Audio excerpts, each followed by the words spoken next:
தங்கத்திருப்பாதம் வணங்கும் போது தங்கத்திருப்பாதம்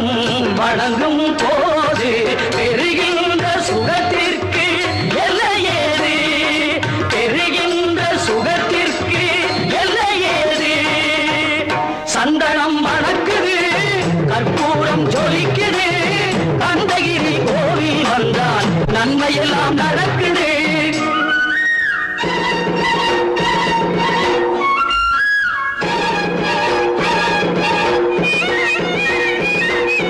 மயில் மீது மன்னனை இருக்க வைத்து